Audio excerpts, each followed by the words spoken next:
Here's an example of a force couple in 3D. So these are still equal forces, opposite in direction, and with a perpendicular distance between them. So you could always look at force couples and the couple moments resulting from them in a 2D scalar approach. I mean, because they're always going to lie in a plane, right? If they're equal and opposite, there's always a plane that would define them. But sometimes finding that plane is a little tricky. So again, as soon as it's hard to visualize, I've said that a lot about 3D systems, go to the Cartesian vector approach.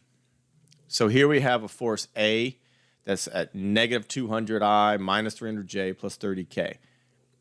If you look up here, this one is opposite in direction, equal in magnitude, opposite in direction. All the signs are just flipped.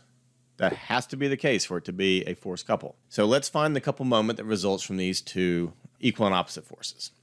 So we can do two things to solve this easily.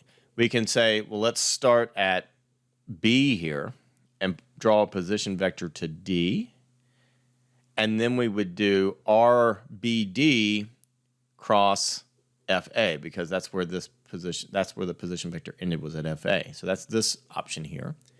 Or we could draw our position vector from D and end at B and then deal with this force vector. Either way, you'll get the same answer. I don't think it really makes all that much difference. It's just where the negative signs are in your determinant and where your positive signs are. So the position vector, you should have had a lot of practice with this so far. We're going to pick DB.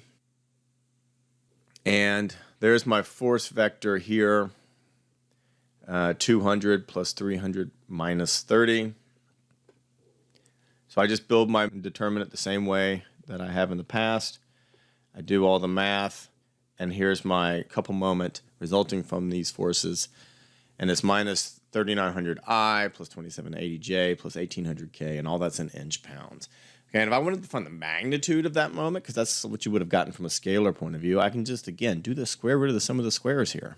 So the square root of minus 3900 squared plus 2780 squared plus 1800 squared, and it would give me a magnitude of that moment.